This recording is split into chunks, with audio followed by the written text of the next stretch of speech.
Bueno, entonces lo que estábamos viendo en la clase del viernes, voy a hacer repaso súper rápido de esto. Hemos visto los casos de...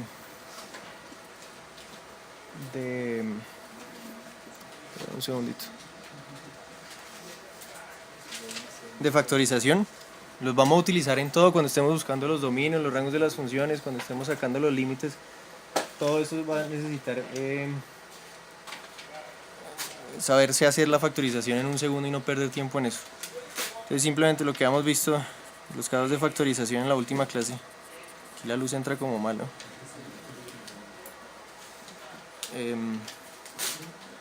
Eran pues tres, la cuadrática perfecta.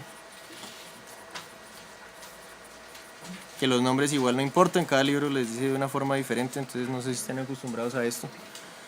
Siempre que yo tenga a cuadrado más 2ab más b cuadrado, lo puedo factorizar como a más b todo al cuadrado.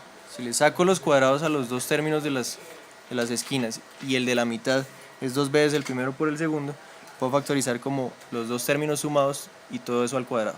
Si aquí es negativo, si el término que está en la mitad coincide pero es negativo, aquí le pondría negativo en la factorización. Segundo, la cuadrática simple. Siempre es de la forma x cuadrado más bx más c. Lo va a factorizar como x más p por x más q. Elijo dos números p y q que multipliquen c y que sumen b, que acompaña el x. La sombra. Y 3, la compleja, que es igualita a la simple, pero con un número acompañando el x cuadrado. Eso lo va a factorizar en la estructura ax más p por ax más q sobre a, donde p por q ya no es solamente c, como en el anterior, sino a por c. Y el p más q sí es igualito al anterior, que es b. ¿Listo? Entonces, casos rápidos de esto para decir lo otro especial de pues, la clase pasada para que se acordaran. Tengo x cuadrado menos 28. 3x. Entonces eso lo factorizaba. Es simple, digamos, reconozco que no sea perfecta porque no le puedo sacar la raíz a los términos de las esquinas. Y es simple por lo que el x cuadrado va solo. Entonces ya sé que va en la estructura x. Y lo otro entonces que iba a decir era lo de los signos. El primer signo siempre es el que acompaña el b. El segundo signo la multiplicación de los dos. ¿Listo? ¿Qué multiplica 28? 7 y 4. Y ahí busco, si este segundo es negativo, la diferencia entre sus magnitudes. ¿Entre 7 y 4 hay 3? Sí. 7 y 4. Para que la suma me siga dando negativo. Entonces, lo que acabé de decir, digamos, a modo de resumen, es que el signo del b va aquí. La multiplicación de los signos, perdón, del b en minúscula, multiplicación de signos de b y c va aquí, y yo busco la suma si c es positivo y la resta de la magnitud de los dos números p y q que utilice si el c es negativo. ¿Listo? Entonces vamos a utilizar otra vez esto que acabo de sacar acá como regla en una compleja. Voy a darla hasta ahí. Entonces si tengo 5x cuadrado menos 10 más 23x.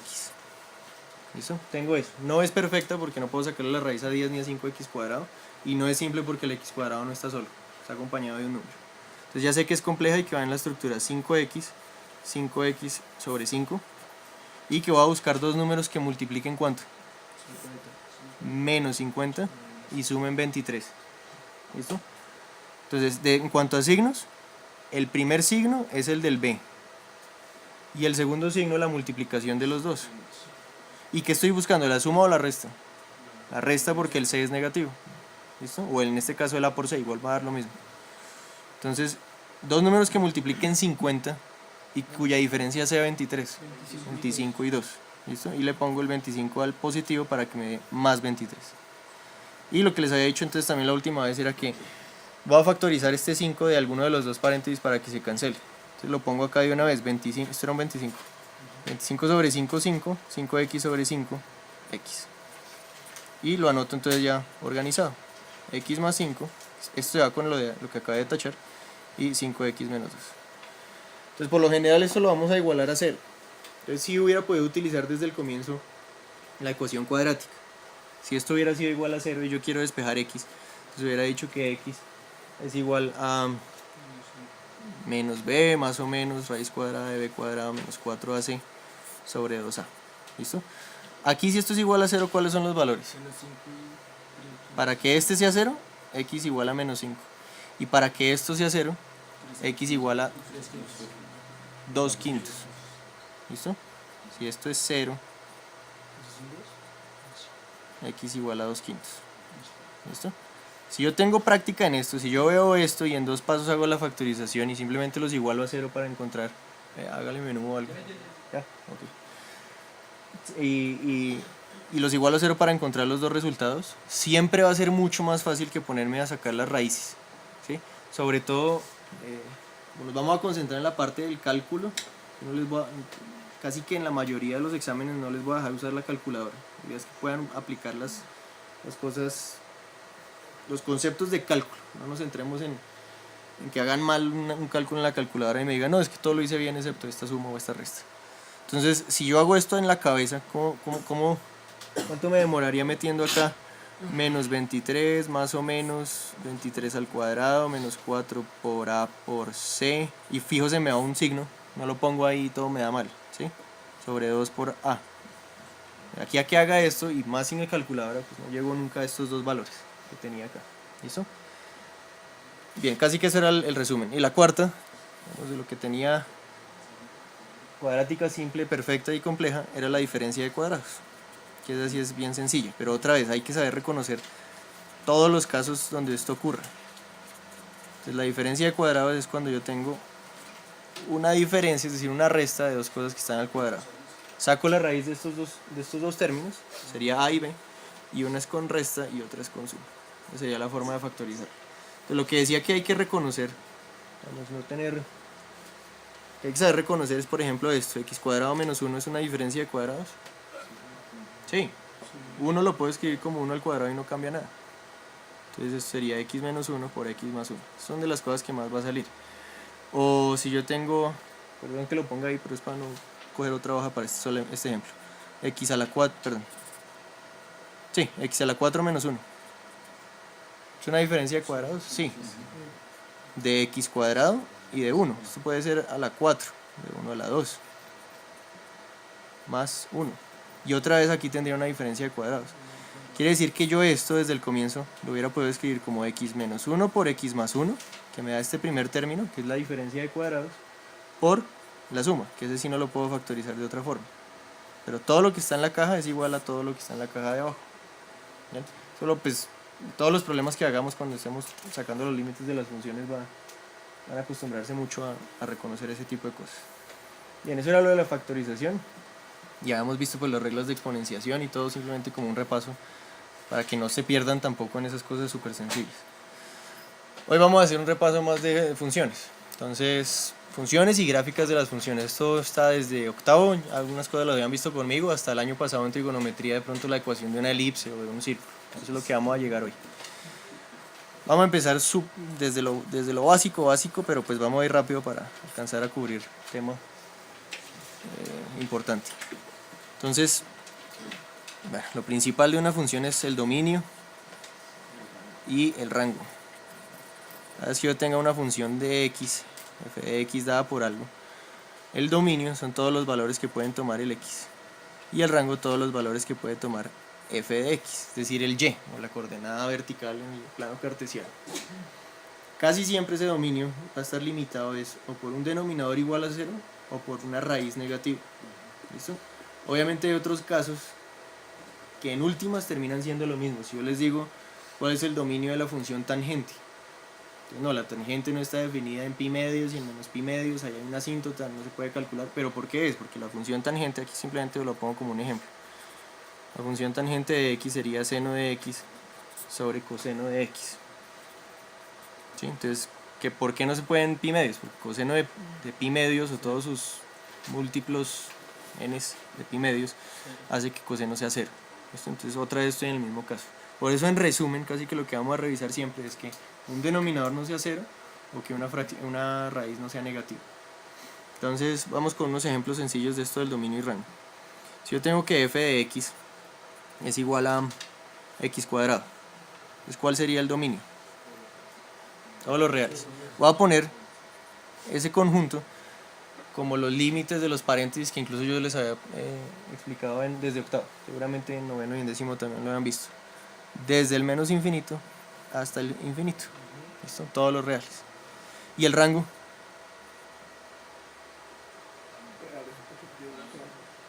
Todos los positivos y el cero. ¿Listo? Entonces voy desde el 0 hasta el infinito. Pongo lo de los infinitos de una vez porque vamos a tratar un resto con eso cuando veamos lo de los límites. Pero incluyo el 0. Entonces le pongo un paréntesis cuadrado. ¿Listo? Los infinitos nunca los incluyo porque no es un número exacto. ¿Vale? Voy a poner otros 3 ejemplos sencillos acá. Si tengo 1 sobre x, ¿cuál sería el dominio?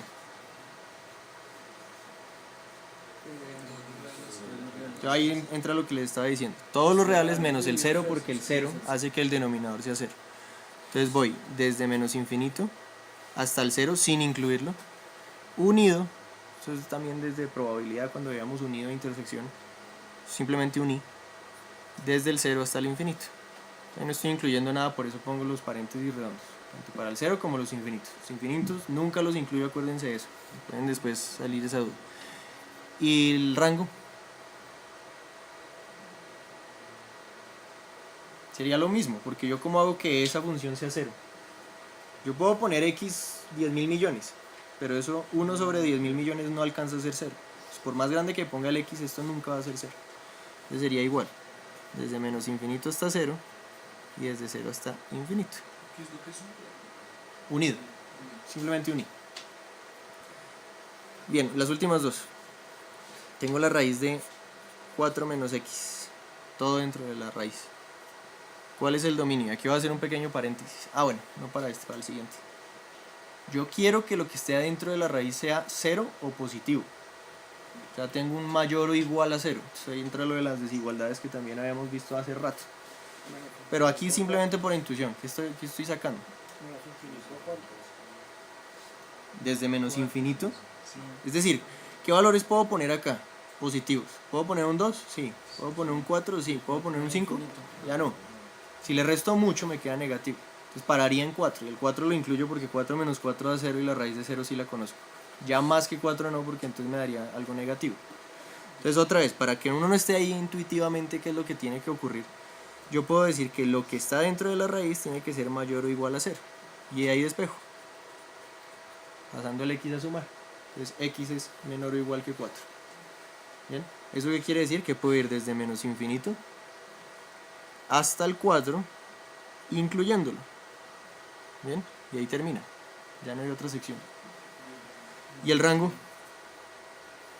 Una raíz, como función, solamente va a tener la parte positiva. Esto ya voy a explicar eso. Pero si ustedes se acuerdan, la forma de revisar si era una función o no era trazar una línea vertical y ver que no tocara en 2 puntos. Si yo tengo tanto la parte positiva como la parte negativa de la raíz, aquí, estaría teniendo pues para cada valor de x un valor positivo y otro negativo. Y eso hace que no sea una función por definición. Entonces solamente tendría los positivos, pero también el 0. Yo puedo hacer que esto llegue a 0, ¿cierto?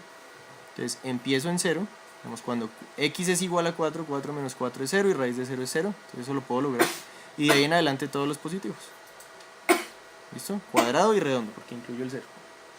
Ya explico lo de la línea vertical otra vez. Simplemente era para que se acordara. Último. Si yo tengo la raíz cuadrada de 1 menos x cuadrado. Entonces, otra vez, ya esto intuitivamente es un poquito más difícil. Entonces vamos a repasar en un segundito lo de las desigualdades. ¿Qué valores puede tomar x? Si yo cojo un valor muy grande, 5, al cuadrado le estoy quitando 25 a 1 y me queda negativo. Pero lo mismo pasa con los negativos. Si yo cojo menos 8, al cuadrado me queda 64 y quitarle eso a un 1 hace que lo que queda dentro es negativo.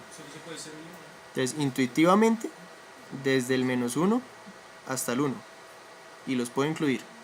Pero ¿cómo no hacerlo intuitivamente? Porque si no lo veo y me demoro ahí, me pongo a probar 20 datos y unos sí me dieron y otros no. Pierdo un montón de tiempo. Entonces otra vez lo mismo que hice en la anterior. Yo quiero que lo de adentro de la raíz sea mayor o igual a 0. Entonces paso el x cuadrado a sumar. ¿Y cómo despejaba eso en desigualdades? Cuando saco la raíz cuadrada de algo, es el valor absoluto de ese algo. ¿Listo? Entonces saco la raíz acá y saco la raíz acá. ¿Qué me queda? Valor absoluto de x y raíz de 1, otra vez solamente la parte positiva. Ya cuando quito el valor absoluto, ¿qué hacíamos? Entonces quitaba el valor absoluto, pero lo completaba con la otra desigualdad. Con el mismo valor que tuviera en la desigualdad, pero ahora con el signo cambiado. Solamente para que se acuerden de eso, pongo un ejemplo aquí aislado. X más 2, menos 5, mayor o igual a 5. Entonces primero despejamos el valor absoluto, pasando el 5 a sumar. Y cuando llegaba ya el valor absoluto despejado, como lo tengo acá, quitaba el valor absoluto y lo completaba con la otra parte con el mismo valor de la desigualdad, pero con signo cambiado. ¿Listo? Y ahí terminaba. Entonces el 2 paso a restar a ambos lados y dibujaba entonces la desigualdad. Menos 12, 8, por aquí el 0. Tiene que ser mayor o igual a 8 y menor o igual a 12. Entonces ahí tenía la solución. Si era un mayor, sin incluir el mayor o igual, entonces simplemente tenía un puntico aquí vacío y vacío. ¿Vale? Otra vez, lo máximo que vamos a utilizar es algo así. Igual o lo que esté dentro de la raíz, mayor o igual a 0, que el 0 me sirve. Y ahí despejo. Ya si tengo algún cuadrado o algo, pues ya sabemos cómo hacer. ¿Vale? Eso sería como los casos más difíciles que vamos a ver. Para los límites y las funciones que vamos a sacarles límites. Bien. Entonces eso es dominio y rango. Otras cosas súper básicas y vamos súper rápido con esto. Una función creciente, ¿qué es?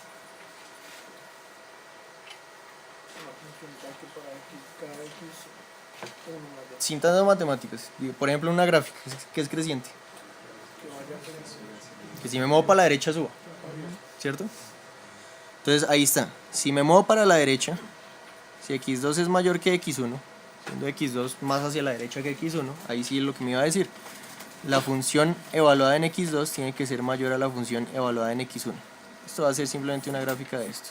Si acá tengo x1 y acá tengo x2, pues en x1 tiene que estar por acá y en x2 tiene que estar por acá para que sea creciente. Puede ser una línea recta, puede ser hacia arriba, puede ser hacia abajo, como sea, pero eso sería creciente, es decir que el valor a la derecha sea más alto. Entonces, ¿cuánto es f de x1? Menor que f de x2. Esto acá siempre va a graficar f de x y aquí x, ¿vale? O el x y el y. Entonces ahí ya tengo que es creciente. ¿Y qué sería decreciente? Lo contrario. Que si x2 es mayor que x1, f de x2 es menor que f de x1. Es decir, lo contrario acá a lo que tenía. ¿Vale? Ya no menor, sino mayor. ¿Sí es claro o no? Sí. Eso lo vamos a utilizar otra vez. Ya cuando estemos sacando las derivadas, si es creciente o decreciente, o si la segunda derivada es creciente o decreciente, entonces puedo saber si, además, si la función se comporta cóncava hacia arriba, como dice esta, o cóncava hacia abajo. ¿Listo? Este es 2 y 1, 2 y 1. Son iguales, 2 a la izquierda y 1 a la derecha. Lo que cambia es la función evaluada. ¿Listo? Bien, funciones pares e impares. ¿Qué es una función par?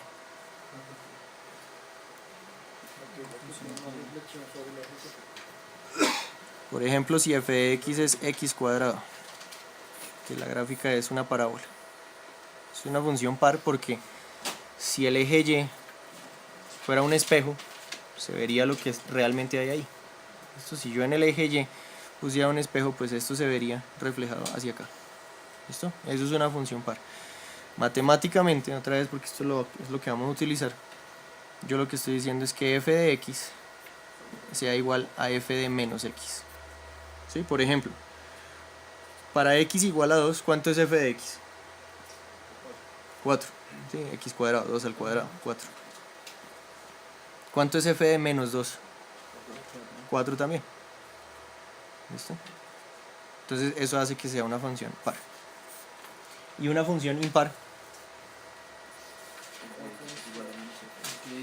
también como gráficamente, conceptualmente, ¿qué es? Por ejemplo, x a la 3. Sobre x y sobre y. Entonces yo puedo tener esto, x a la 3, es más o menos esto. Si tengo 1, esto es 1, si tengo 2, esto es 8, si tengo 3, 3 por 3 por 3, 27, ¿sí? Lo que sea. Voy a ponerlo aquí solamente para que se ubiquen. 1, 2, 3.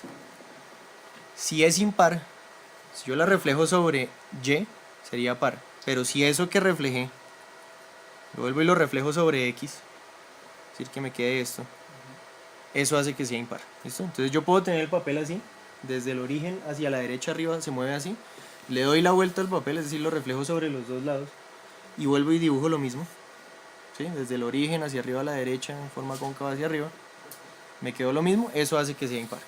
Entonces, ¿cómo lo escribiríamos matemáticamente? F de x, f de 2 es 8, tiene que ser igual a ¿qué?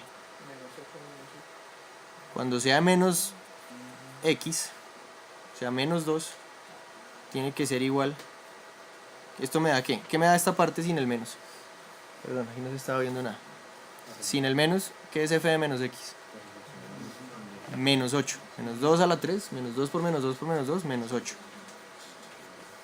Si le pongo el menos, da 8. Voy a escribir lo que acabé de decir. Si x es 2, f de 2 ¿qué es? 8. ¿Qué es f de menos x? O sea, de menos 2, menos 8. Entonces, si le pongo un negativo, se vuelve positivo y son iguales. ¿Listo? Entonces, esto es lo que se debe cumplir para que la función sea impar. Que se refleje sobre x y sobre y al tiempo. Entonces, gráficamente es fácil de hacerlo, como lo acabé de explicar. Le doy la vuelta al papel y hago lo mismo. Y la par, simplemente que sea el eje y un espejo de lo que ya tengo hacia la derecha. ¿Por qué llaman par impares? Precisamente por esto, porque de aquí salen todos los exponentes pares o impares que yo tengo van a hacer que la función sea par o impar. ¿Vale?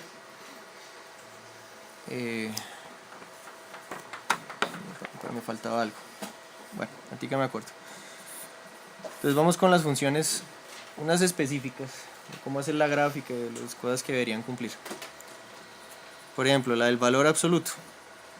La función del valor absoluto es una función que está dividida por diferentes zonas del dominio. Es decir, esto yo lo puedo definir como yo quiera.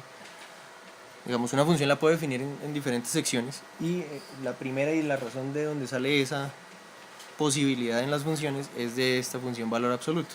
Esto lo que dice es que para valores mayores o iguales a 0, ¿cuánto vale la función? X. Si yo tengo 8, ¿cuánto es el valor absoluto de 8? Ese mismo valor, X. Pero para valores negativos, ¿qué pasa? Le pongo un negativo a ese valor. Por ejemplo, si X es igual a menos 10, ¿qué sería menos menos 10? 10, es decir, el valor absoluto, la parte positiva. Si le pongo negativo a los valores negativos, pues vuelve y me queda positivo, que es lo que yo estoy buscando con el valor absoluto. Entonces, bueno, ya repasamos lo de las gráficas de líneas rectas, pero ¿cuál sería entonces la gráfica del valor absoluto? Si es 1, es 1, si es 2, es 2, si es 3, es 3. 1, 2, 3. ¿Listo? Pues sería esto. Y para los negativos vuelven a ser positivos. Si es menos 1, es 1, si es menos 2, es 2, si es menos 3, 3. ¿Listo? Entonces me queda esta b. Lo que mismo hubiéramos podido ver asumiendo desde el y igual a mx más b, y ver que lo que acompaña al x acá es 1 y acá es menos 1. Que son sus pendientes y es lo que significa lo que sube sobre lo que avanza. Ya repasamos eso rápido. Entonces yo puedo tener cualquier variable definida, cualquier función definida como yo quiera. Yo puedo decir, la función f de x es menos x para los valores negativos, x cuadrado para los valores entre 0 y 1, y es 1 para los valores mayores o iguales a 1. ¿Listo? ¿Cómo sería esa gráfica? Por silencio. Entonces es menos x cuando x es menor que 0. Entonces otra vez, lo que le estaba diciendo es que esto se puede parecer a y igual a mx más b, donde b es 0 y el m es menos 1. Entonces, b es 0 quiere decir que arranca en el origen y la pendiente es negativa 1, es decir, a 45 grados. X cuadrado, es decir, el pedacito de parábola entre 0 y 1. Si acá está 1, ¿hasta dónde va a llegar? Pues este pedacito, ¿cierto? Y de 1 en adelante, ¿cuánto es el valor de f de x? 1. O sea, si x es 2, y es 1. Si x es 3, y es 1. Si x es 4, y es 1. ¿Listo? Entonces tendría esta gráfica. ¿Qué? No, pues definida por partes. Esto entonces lo pongo de ejemplo para decir que esto es una función continua. Si está unido, ya gráficamente es súper fácil de ver. Si está unido, si no hay unos saltos, yo puedo decir que la función es continua. ¿Listo? Y es continua si tengo algún salto. Si de aquí a acá era x cuadrado, pero acá era 2, entonces tendría un salto aquí. Perdón, para x igual a 1, entonces tengo esto, y para la derecha. O sea, acá tendría un huequito. ¿Sí? En 1, ¿cuánto vale? 2. Poquito menos que 1, ¿cuánto vale? El valor, el cuadrado de ese valor. Bien. Entonces ya después vemos bien lo de continuidad, porque, bueno, digamos, estos saltos tampoco es que me interesen mucho, porque yo no le puedo calcular ahí la pendiente. Esto, la pendiente de la línea tangente en esos puntos. Entonces eso era valor absoluto. Los otros dos particulares son la función piso, se llama piso entero, o mayor entero, que sería pues sí el equivalente al techo, pero nadie le dice techo. Entonces el piso se escribe matemáticamente casi como un valor absoluto, sino que con dos palitos abajo para decir que estoy buscando el piso. Y lo que significa es redondear hacia abajo, hacia el entero más cercano, pero hacia abajo. La función mayor entero se define como, se escribe también como un valor absoluto, pero los dos palitos hacia arriba. Y lo que significa es redondear hacia arriba. ¿Listo? Redondear hacia el entero superior. Y en este caso, pues el inferior. Entonces, por ejemplo, voy a poner ahí unos ejemplos para de una vez graficarlos. ¿Cuánto sería f de 2.1? 2. ¿Y f de 2.9? 2. Estoy redondeando siempre hacia abajo. ¿Listo? ¿Y f de 3? 3. ¿Listo? Redondeo hacia abajo el 3, pues es un 3. En la del mayor entero, hagamos los mismos. 2.1, 3. F de 2.9, 3. De para arriba. Y f de 3, 3. ¿Listo? Redondeo hacia arriba el 3, pues me quedan 3. Entonces, ¿cómo serían las gráficas de estas funciones? Y esto va a ser obviamente discontinuo. Entonces vamos a poner f de x igual al techo, al piso de x. Y voy a poner acá valores. 1, 2, 3. 1, 2, 3. Menos 1. Menos 1. Menos 2. Voy a poner varios valores.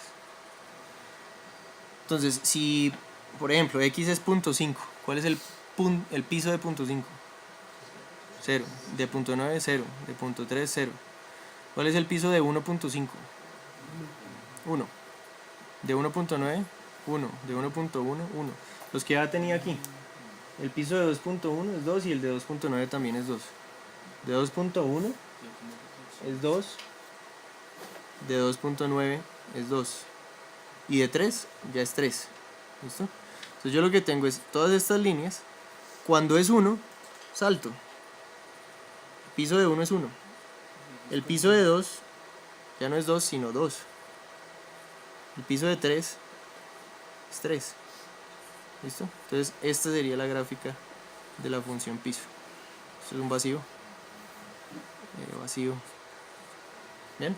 Son líneas horizontales, pero pues van saltando. Por supuesto que es discontinua, no está pegada. Sí, sí, porque entonces si yo me paro en 2, ¿caigo aquí o caigo acá? Acá, ¿por qué? Porque el piso de 2 es 2, no 1. ¿Listo? Lo mismo entonces para la otra. ¿Cómo sería eso? El techo, entonces el mayor valor de x. Para 0.5 es 1. Para 0.9 es 1. Para 1 es 1. Entonces ahí tengo la línea punteada. Para 1.1 es 2. Ya subí acá. Eso quiere decir que aquí hay un vacío. Y el piso, el techo de 2. Ya un poquito más, subo a 3. ¿Listo? Entonces pues aquí obviamente son diferentes. Sería vacío, 1, vacío. Son obviamente opuestos los círculos, vacíos o rellenos. Y pues está corrido. Obviamente estoy buscando los valores redondeados hacia arriba o hacia abajo. Simplemente va a estar corrido una unidad completa. Bien. Entonces vamos también súper rápido. ¿Es claro eso? Vamos también súper rápido entonces con las líneas rectas, parábolas, hipérboles. Vamos a llegar hasta... Bueno, vamos a pasar por las funciones trigonométricas, las gráficas de las funciones trigonométricas. Y llegar hasta círculos y elipsis. Y todo eso alrededor de... Todo eso alrededor de la translación y el aumento o disminución por coeficientes que vayan multiplicando, restando o sumando las variables. ¿Listo? Pues vamos súper básico, acá solamente voy a dar un ejemplo de cada cosa. Cuando tengo una línea recta, es de esta forma, y igual a mx más b, estas son mis variables, el m lo que me dice es la pendiente, y lo que me indica es lo que se sube sobre lo que se avanza desde el punto donde se arranca a graficar la línea. ¿Cuál es el punto donde arranco? El B. Entonces eso se llama intercepto en Y, pero no lo veamos así, simplemente es el valor de Y, es cuánto es Y cuando X es igual a 0. Esto es decir, cuando no me muevo hacia la izquierda o a la derecha, sino que estoy en 0, en el X, cuánto subo o cuánto bajo. Entonces voy a poner un ejemplo ahí completo. 2x más 3y igual a 8. Voy a graficar eso. Entonces, ¿qué hago? Despejo el y. Siempre despejo el y porque eso es la función de x. Y es una variable que depende de x, luego es una función que depende de x.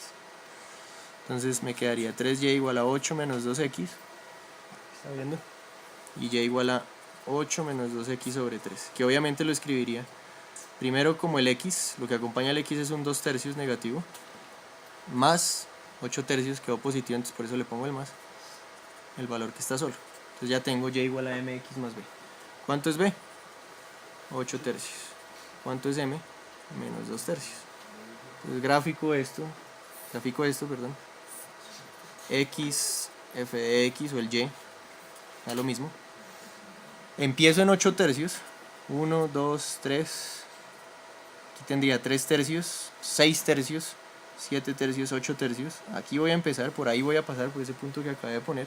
Y desde acá me muevo con la pendiente, nunca desde el origen. De pronto hay gente que todavía se equivoca con eso. Desde aquí me muevo menos 2 para arriba, es decir, bajo 2. Llego aquí, bajo 1, bajo 2. Y desde ese punto avanzo 3. ¿Listo? Lo que subo, menos 2, o sea, bajo 2. Y avanzo 3. Y esto obviamente lo pueden ver como quieran. 2 sobre menos 3 o simplemente menos 2 tercios. Si subo 2 y me devuelvo 3 porque es menos 3, pues llego al mismo punto. O si subo menos 2 tercios y avanzo 1.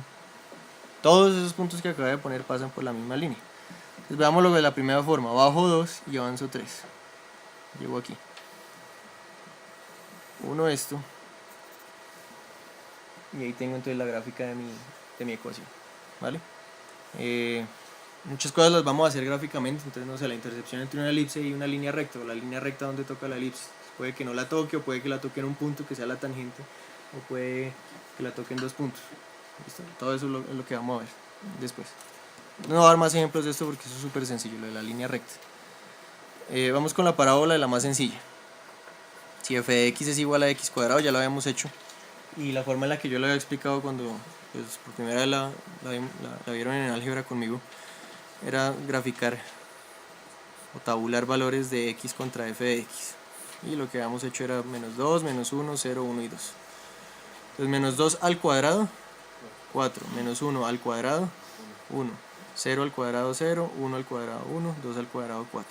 Y si yo graficaba eso, entonces tenía menos 2,4, 1, 2, 3, 4, tengo este punto, menos 1,1, 0,0, 1,1 y 2,4. Listo, y de ahí me salía entonces la gráfica de la parábola. Vamos a tener con esto, ya seguimos con las demás funciones. Pero aquí entonces ya podíamos explicar lo de la translación y lo del aumento o disminución. Translación.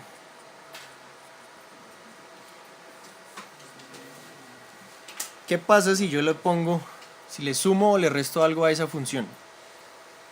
Tengo f de x más h. ¿Qué pasaría si yo aquí le pongo, por ejemplo, un más 1? pues que todos estos valores les estaría sumando un 1. Quiere decir que en la gráfica ya no tendría 4 sino 5, ni 1 sino 2, 0 sino 1, ¿sí? Todo se subió 1. Entonces cuando le sumo o le resto, si le sumo sube, si le resto baja. Se llama traslación vertical. ¿Listo? Positivo para arriba, negativo para abajo. Arriba, negativo para abajo. Y si le sumo algo o le resto algo al x, que está dentro de un cuadrado, es decir, si en vez de menos 2 le hubiera sumado un 1, me hubiera quedado un menos 1, que al cuadrado queda 1. ¿Listo? Voy a escribir eso que acabé de decir. Ya no es x, sino x más 1. Entonces ya no es menos 2. Es decir, el x sigue siendo menos 2, pero el x más 1 sería menos 1. Voy a poner los mismos valores de x para que se vea aquí súper claro. Los x siguen siendo los mismos, el x más 1 sería entonces estos. Y entonces los valores de f de x más 1 sería 1, 0, 1, 4 y 9. Los cuadrados de esos valores que tengo en la segunda columna. Entonces cuando le sume un 1, es decir, cuando yo ya estoy calculando es x más 1 y todo al cuadrado. ¿Qué pasó? Yo tendría el punto menos 1, 1. Perdón, menos 2, el x, 1. Menos 1, 0. 0, 1. 1,4 y 3,9. Perdón, 2,9. 2,9. Entonces, ¿qué me quedaron estos puntos? La misma grafiquita igual, pero corrida 1 hacia la izquierda. Entonces, cuando tengo f de x más h, o f de x menos h, se llama traslación horizontal. Y positivo, ¿qué hizo? La moví hacia dónde? Hacia la izquierda. Entonces, positivo hacia la izquierda y negativo hacia la derecha. Esto va a ser igual para todos los casos. Con el aumento, si yo estoy multiplicando eso por algún valor, o... bueno, ahorita lo explico bien con un ejemplo. Eso entonces en cuanto a traslación. Ahora, aumento o disminución. Vamos a poner aumento y simplemente si el aumento es menor a 1, pues estoy comprimiendo. ¿Qué pasa si yo pongo f de x 2 veces f de x? Ya 2 veces x cuadrado. Todos los valores que tenía aquí no van a ser 4, 1, 0, 1 y 4, sino 8, 2, 0, 2, 4. Es decir, 2 veces los valores que tenía antes.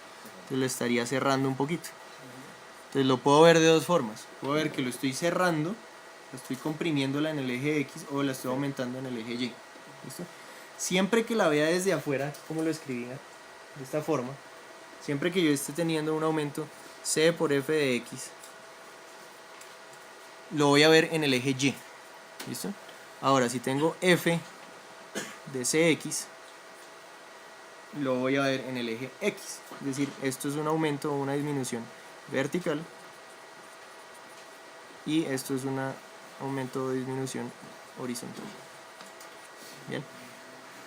Obviamente con esta no se alcanza a ver muy bien, pero digamos, esto estoy hablando de vertical, entonces la que acabé de decir que sería un poco más cerrada, en realidad no la veo como que la comprimí en el eje horizontal, sino que la alargué en el eje vertical. ¿Listo? Siempre vertical. ¿Cuál sería el caso horizontal para este mismo ejemplo que puse? F de 2x. Eso sería 2x al cuadrado. Que claro, que lo puedo distribuir, lo puedo escribir como 4x al cuadrado, es decir, haberlo multiplicado por 4. Por eso es que la puedo ver de las dos formas, que la comprimí en el eje X o la estiré en el eje Y. Pero esto en realidad entonces lo vería como que, ¿qué? Lo comprimí por un factor de 2. ¿Listo? Entonces, horizontal. Ahí ya podemos sacar los dos casos.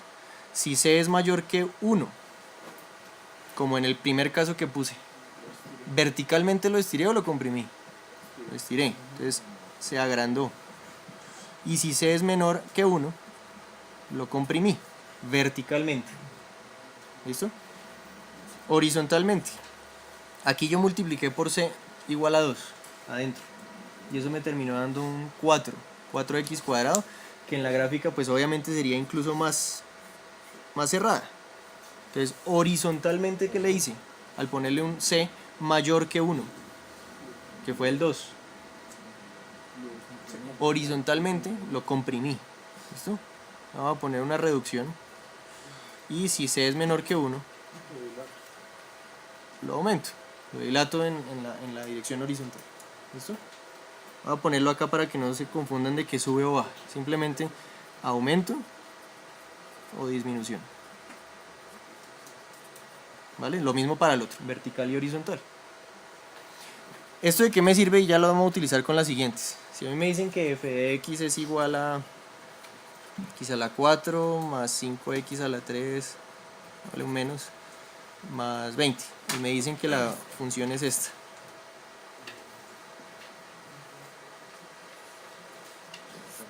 Listo, algo así. Obviamente no va a ser ni parecida, pero es decir, parecida en cuanto a que tiene esas montañitas, pero pues los valores me los estoy inventando. ¿Listo? Y aquí me dicen que esto es, no sé, menos 2, esto es 2, y aquí abajo menos 4. Entonces, ¿qué pasa si me dicen 2x a la 4 menos 10x a la 3 más 40? Y, bueno, después pongo un ejemplo mejor, pero ¿qué hice de aquí a acá? Lo multipliqué por 2. ¿Qué multipliqué por 2? Todo el f de x, no cada uno de los x, ¿cierto? Entonces, si multipliqué todo por 2 afuera, ¿qué estoy haciendo? Mayor a 1, aumento en el eje vertical. ¿Listo? Entonces, la gráfica de esa función sería más estirada. ¿Listo? Aquí ya no pasaría por menos 4. Bueno, después digo que hago un ejemplo bien porque acá obviamente no sería menos 4. Pero entonces estaría duplicando eso. Mucho más estirado todo. ¿Listo? Y aquí estaría en menos 8. Bien, digo que el ejemplo está mal porque obviamente aquí ¿cuál sería el intercepto en y? Pues 20 y 40. Entonces en realidad la gráfica la hice mal. Pero lo que estoy diciendo es que al multiplicar por 2, pues toda la parte en y vertical, que es mayor que 1, pues lo estoy aumentando. Lo estoy estirando. ¿Listo? Después hacemos bien ejemplos de esos con gráficas reales. ¿Cuánto me queda por más de 5? Listo. Entonces la última cosa. Cuando tengo f de x, x igual a... Perdón, x a la 3. F de x igual a x a la 3. Entonces lo mismo. X contra f de x. Menos 2, menos 1, 0, 1 y 2. Menos 2 a la 3. Menos 2 por menos 2, 4. Por menos 2, menos 8. Menos 1 a la 3, menos 1, 0. 1 a la 3, 1. 2 a la 3, 8. Cuando lo grafique, entonces ahí tenemos lo de la función impar. 1, 1, 2, 8. Y hacia la izquierda, pues los valores negativos. Menos 1, menos 1. Menos 2, menos 8. ¿Listo? Entonces ahí tengo la función impar. Lo mismo va a pasar con esto. Si de entrada yo les digo, grafiquen y bien hecho, vamos con varios puntos ahí, ¿cuánto es x menos 1 a la 3 más 2 y por un medio o por un cuarto? Pues, ¿cómo lo hacemos? Ya puedo aplicar lo de la translación y lo del aumento y la disminución. Subí más 2, es decir, este punto central, punto de origen de la gráfica, ya no está ahí, sino en 2 hacia arriba. Y 1 hacia la derecha, porque el x lo desconté 1. Cuando le resto un h dentro del x se mueve hacia la derecha. Entonces tengo el punto 1,2, perdón, que va a ser mi origen, es decir, así se va a mover. Y si está multiplicado por un cuarto, quiere decir que lo que se cumplía aquí va a estar multiplicado por un cuarto. Es decir, cuando desde el origen avanzo 1, subí a 1. Pues ahora avanzo 1